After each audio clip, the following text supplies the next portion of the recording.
Welcome to Zestful Aging, where I interview inspiring, fascinating women who are navigating aging with class and sass. I'm your host, Nicole Christina. Hey everyone, I am so grateful for all of the downloads, and I'd love a rating on iTunes and a comment. And please subscribe. It helps the show's rating so other people can find it and learn how to age well. And if you are loving the podcast, why not check out the companion online course, Zestful Aging, Simple and Sustainable Habits for Health and Longevity.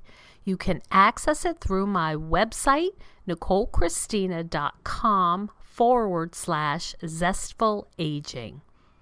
It's based on the Harvard study of adult development, and I'm really proud of how it's turned out. Well, I've got my coffee in my hand and my trusty dog Sparky beside me, so let's begin. Today we have Barbara Hannah Grufferman, who is a blogger, columnist, and host of the Best of Everything video series on the AARP YouTube channel. She's a frequent guest on the Today Show, Good Morning America, and Dr. Oz and other national television. And she just published a brand new book called Love Your Age, The Small Step Solution to a Better, Longer, Happier Life, which she just told me has sold out on Amazon. So congratulations and welcome, Barbara. Thank you for having me on. I really appreciate it. Yes, it sold out on Amazon the first week it launched, which was the beginning of February, which means to me that there are a lot of women out there, because the book is geared to women 45 and over who really need or want the information that I have in the book. It's all science-backed, tips on how to live, as you said in your intro, a better, longer, happier life. And what do I really mean by that? Well, my overall message, and I believe it is yours too, Nicole, is that it's not so much about lengthening our lives, really. That's not really my message, although that would be a lovely bonus if one were to follow all of my recommendations. But it's so that you age successfully. And that's really my goal. It's my personal goal. And it's also the goal I have for many other women. And what do I mean by that? Well, it means so you can expand and lengthen your health span, which means that you don't succumb to disease and other illnesses as you get older, by taking some really very simple steps and following, what I view as the three main pillars. And there are more, of course, but the three main pillars of good health and overall wellness. And that's what you eat, how often you move your body, and sleep. And, this is really interesting because I'm right in the throes of National Sleep Foundation Sleep Awareness Week. And people take sleep for granted. But I've definitely positioned it as one of the key pillars, like I said, of overall health and well-being. It's interesting, as a society that we'd have to have sort of a focus on sleep. Hey, everyone, you need to be sleeping. It really does say a lot about where our values are at this moment in time. All true. But I do see, it's not quite a sea change, but I do see us heading in the right direction. And I think that in many ways, from what I see on social media and in articles, I feel like millennials, believe it or not, are really in a lot of ways pushing us in the direction of embracing a more balanced life. And, sleep is a really big part of that. I feel like baby boomers were the leaders in, I only need 4 hours of sleep a night. And I'm an A-type personality, and I'm going to be on call 24/7. I think there's a lot of that still in our DNA. And I think that it's hurting us a bit now as we're getting older. Now, I'm a big believer in pushing yourself. I'm a big believer in really not slowing down. In fact, I just wrote an article recently about how I think you need to kind of push yourself a little bit more as we get older and to reap the maximum benefits. Like I'm thinking specifically about exercise, and while Mm-hmm. walking is the ideal exercise for anybody, and certainly people over 45, over 50, but if you could push yourself a little bit and maybe do some running in there while you're doing the walk, all the better. So Mm-hmm. it's like these little jolts to your body that you can do, which really reap the maximum benefits. And I'm a big believer in small steps to get started, but then I also believe once you have started that you can push yourself a little bit more. But Mm-hmm. that does not mean, you push yourself to run, run, run, run, run constantly and not sleep and not rest and not meditate, not have social interaction. By the Mm-hmm. way, social scientists know, I mean, again, it's science backed, that having a strong social network is one of the Mm-hmm. key components of successful aging. Yes, it's Mm-hmm. what you eat and not eat. It's how often you move your body, hopefully all day long. You're doing something to move your body, and sleep, of course, we mentioned, but it's also really engaging with people, engaging with life, staying connected.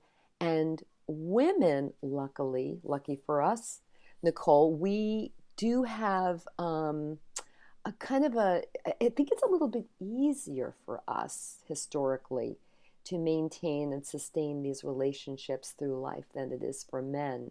So, Mm-hmm. which is, again, social scientists believe one of the reasons why women do live longer than men. How interesting. We can't get away from the fact we're mammals, too. That mammals are meant to be in the herd, not wandering alone on the plains outside of the herd, because then, in evolutionary times, that's a Hmm. dangerous place to be. Yeah. So the idea of having your tribe, Hmm. yeah, that's really And your tribe interesting. doesn't have to be big. Yeah. It just has to be, I think is your point. You just have to have one, Yeah. whatever the size Something, is. Yeah.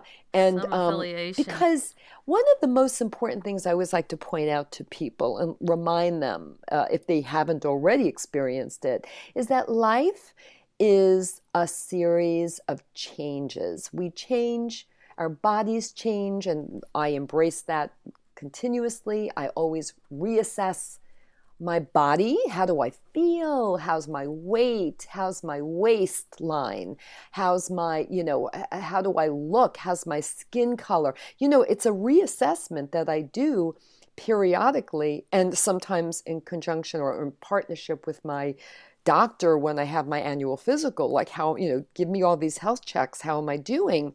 And Mm-hmm. uh, and then you make adjustments. Life is a series of changes, but in the bigger picture, it's also a series of changes in our relationships, our marriages status, perhaps, Mm-hmm. job status. Maybe we're switching careers. Maybe we're retiring early or later, whatever it is. Or, kids leaving home because you're now an empty nester or coming back. The point is, life is always in a state of change. And we really need, it's not just the luxury, we need to have those people in our lives that we can count on to talk through, to maybe get help, to get support, or else all of that becomes so much more difficult than it needs to be. I think that's such an excellent point. And what I hear from clients, and so let me pose this to you is, how do I do this? I'm at this sort of crossroads in my life. I'm a super duper caretaker. My kids are launching. I may or may not be taking care of my parents. I'm looking at retirement. And, my friends are at work. How do I build my network? And this is a question I hear, what's the next step and how do I even do this? And I'm wondering what your thoughts are about Oh, well, that. first of all, that's an interesting question. How do I do this? I personally, almost every woman I know would never even ask herself that question because she just does. I mean, I think that I could stand on a bus stop here in New York City where I live and know the woman next to me's whole life story by the time the bus arrives, because that's just how we are. And I'm personally very inquisitive, so I meet new people along the way. I always like to know people's backstories because everybody's got a backstory. But to get back to your question, I mean, you just invest your time. Don't take your relationships for granted. People Mm-hmm. sometimes do, and that can create issues. But really make the investment in the important people in your lives and keep them, feed those relationships, sustain them, maintain them. And, I really think that it's critical. It's critical to our as we confront these sometimes, oh, like earth-shattering uh, changes. Like, let's say you're going through a divorce or you get fired. These are Mm-hmm. huge. Mm-hmm. And if you can't call one of your best girlfriends or a cousin or, fill in the blank, um, that's tough. That makes it all a lot harder. Mm-hmm. So I think women do this just naturally. I just feel it's really the men you should be asking it's the That's men who ask, how they do I do this? struggle. Right.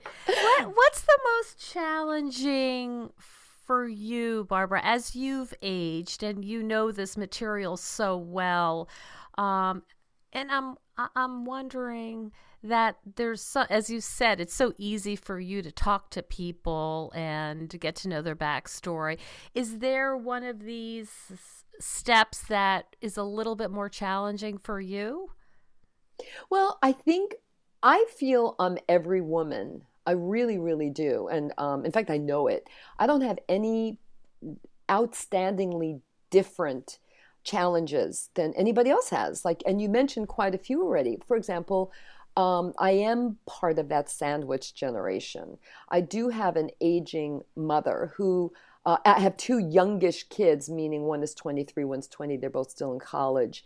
Um, I have an aging mother who just fell recently, broke a hip, had emergency surgery. Oh She dear. lives 350 miles away, so I'm kind of going back and forth. These are real life challenges that I have, that I'm mixing in with all the other stuff that's going on in my life. Some excellent, wonderfully good, like the launch of my current book and going on the book tour and being interviewed, all wonderful, and I'm enjoying every second of it because one of my favorite things to do is to speak to other women, and and mixed in with that, and maintaining my relationship with my husband and making sure he gets the attention that he deserves and needs from me and my friends, as I just said. So in other words, to distill that answer, it's like really putting all of these different components, some of them very challenging and not so nice, like my mother falling, Mm-hmm. combined with all these other good stuff, and then everything in between. Like, how do you make it all work? Well, for me, what does work, again, this is for me, and I do believe I am every woman. So if it works for me, it'll probably work for everybody else. And that is to make sure I focus on myself, that I don't let myself go, that I still Mm-hmm. go out for my runs, that I still do my push-ups and my plank and my squat. In other words, that I do take care of myself because I am getting older. And if I want to make sure I am there for everybody else in my life, and I'm still engaged with life, and I still Mm-hmm. have the energy to, finish my next book and go on and do another book, et cetera, et cetera, et Mm-hmm. cetera, I need to make myself be number one. Now, that may sound selfish, but I'll tell you a quick story. For my first book, I had the pleasure of interviewing Diane von Furstenberg. And not only does she make a heck of a great wrap dress, but she's also very wise. And she said to me, Barbara, I love my kids. I love my husband. And oh my gosh, do I love my grandkids. But I love myself even more. And she said, does that sound selfish to you? Well, it shouldn't, because it's smart. Because she basically said the same thing I just said. She knows that if she doesn't take really good care of herself, she won't be able to be there for everybody else in her life. So that's the biggest challenge, now to answer your question, that I have. And I feel that every other woman has, because we do take care of the world. But women out there listening, you must take care of yourself. You must. Hello, Zestful Agers. A short intermission to thank you for the incredible amount of downloads. I love creating this podcast, and it's so satisfying to know that you are enjoying it too. Creating and hosting Zestful Aging has been a blast, but it does require a lot of time and resources to deliver a high-quality interview to you every week. So I've signed up with Patreon, which is kind of like Kickstarter, but for ongoing artistic projects.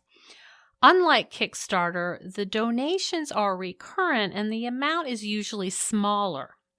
When you become a patron of Zestful Aging, you will receive special benefits like behind-the-scenes info, a place to communicate with other listeners, as well as other patron-only bonuses. These funds will be used to make equipment upgrades, particularly for mobile interviewing, and to travel to interview guests, like to New York City to interview participants in the Diversity Fashion Show. I also need to hire a professional editor. So please go to patreon.com/Zestful Aging and make a small but vital donation. Thank you for contributing to the ongoing success of Zestful Aging, and I can't wait to bring you more juicy, inspiring interviews. Now back to the show. The word that sort of goes through my mind as you've been talking, this theme is investment. What do you want to invest? Investing in yourself. You talked about investing in relationships. There's this very thoughtful, where do I want to put my energy? Because this is what's important. Mm-hmm. Absolutely. Yeah. And it makes sense. And there's in my first book, The Best of Everything After 50, I did talk a lot about shedding, decluttering your life, and I didn't mean just things, although as we know, decades of life can amass a great deal of things that you don't really need anymore. But more than that, also obligations, even people. There might be people in your life who are not bringing you joy, in fact, might be sucking the life and the fun right out of your life. And you need to rethink those relationships, either just kind of revise them in some way so that it works better for you, or actually, shed that person completely. It's a big step, but it's often one that can bring a great deal of, where you just feel better about clarity, your life and almost. Clarity, and you're not bogged down by negativity, really, which is what I'm talking about for the most part. What would you have told your younger self about aging? Oh, it's so funny because I only really thought about aging when I turned 50 or was about to turn 50. And then all of these questions flooded into my head, which caused me to write my first book. And then somebody asked me on the radio recently, what made you decide to start focusing on aging? And the answer was, it's so simple to me, because I am aging. Because I am. And you don't think about that. You don't think about aging when you're 40, 30, 20. You don't. That's right. But, really big but here, if I could go back in time, and I have really no regrets about anything, but except for a few things, like I do wish I had slapped on the sunscreen when I was very young and kept going at it. I've already experienced skin cancer Mm-hmm. and had something called Mohs surgery, and this is a big concern that all of my old bad habits will come back and haunt me. I mean, again, Mm-hmm. I'm not different. Skin cancer is on the rise with baby boomers and people over 50 for this exact reason, because of our past sins, if you will. Mm-hmm. And I do wish I had really, my younger self, I really just wish I had kind of spent more time focusing on my bones, believe it or not. I know maybe that sounds strange to someone thinking about when they're 20s, but I've been training my own two daughters. I'm on the board of the National Osteoporosis Foundation, DC based, the leading organization in the country focusing on bone health, and also their bone health ambassador. So I talk about this a great deal.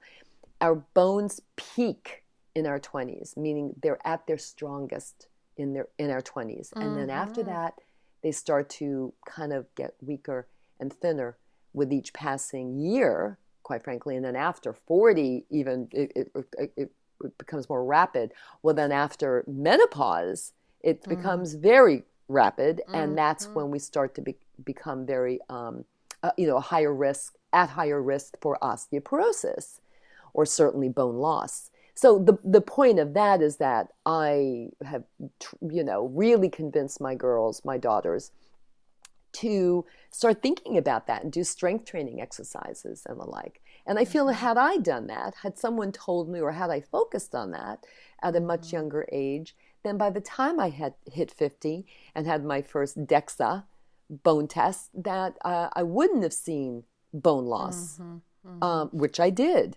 And so, which caused me to become like a fanatic about it. Eating calcium rich foods, making sure my vitamin D levels are what they should be to absorb the calcium, and doing weight bearing exercises. And the good news is now at 61, 11 years later, I have maintained my bone health by Mm-hmm. taking these very small steps. So those are the kinds of things. But really, my focus is on women who are over 45, who are starting to fear aging. And that's my real focus point. I don't want anyone to fear anything, number one. Number two, certainly not aging, because we're all aging. No one is immune to aging. No one is not aging. We all Mm-hmm. are. You need to Right. embrace it because it's just another part of that whole change, series of changes I talked about early on. And again, my favorite mantra is, and I say it a lot, is we can't control getting older, but we can control how we do it. And that's Right. important. That's like when you think about that, that's a very freeing thought because, yeah, okay, I accept it. I'm getting older. Now, what do I do to make sure I age successfully and this is my big goal in life, that I am mobile and independent for as long as possible. That's Mm-hmm. really the big kind of big picture goal. Yeah. Oh, Hmm. and the idea that we have so much control Over over a how lot, we more than we age. realize. More than we Yeah. realize. I mean, I think a lot of us get overwhelmed, but also a lot of us say, oh, there's nothing I can do, or it's too late. And those are myths. Both of those are myths. Not true. Not true at all. And where can people find you to learn more about you and your books, especially your brand new book? Hmm. I have a website and I do a lot of articles, barbarahannahgrufferman.com. Okay. And I'm on Facebook, Twitter, Instagram, everything. I love Everything. to connect with women, especially on Facebook. I find that this age group really, even though we're on everything, we're on Pinterest, everything, but I Mm-hmm. find that the real connections are made on Facebook. And so I love to connect with people on Facebook and have good chats and learn from them. They learn from me, I learn from them. It's a wonderful It's a wonderful, wonderful platform for that kind of exchange. And it is a way to build your network. As we started talking about the importance of feeling like people get you, you have a sense of belonging. Those connections are so important. So I will certainly put those in the show notes. And congratulations. I love the title of the book, The Small Step Solution, because people, I think can get overwhelmed. And I love that you've broken this down. Right, that's the subtitle. Love Your Age Yep. is the title, and the Small Step Solution to a Better, Longer, Happier Life subtitle, because that really is what I propose, so that people don't get overwhelmed and they do nothing.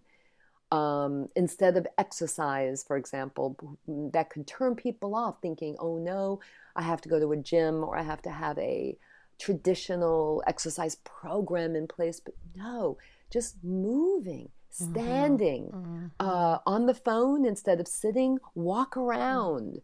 The old things like park your car further away. So it's moving your body is really what I want people to think about. And there are no magic amulets here, right? But if there was one, the thing that's closest to it is moving your body. And your body, I think, is made to move, and it likes to move. So I think that's just really good advice. Keep everything kind of warm and limber so it doesn't seize up. Yeah, that's true. That's true. That's a and good it's choice image. too. The other thing is life's a series of changes. Of course, we know that, but also life is a series of choices, little ones and very big ones, and everything in between.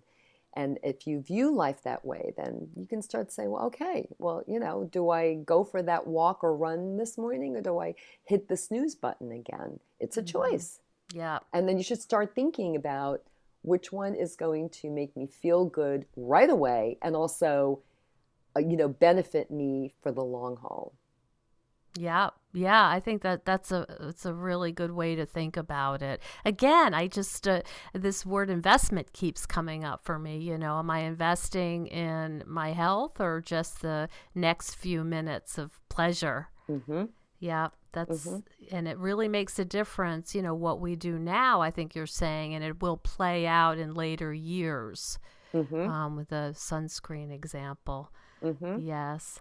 Well, I'm really grateful that you joined us this morning, and I wish you continued success on your book.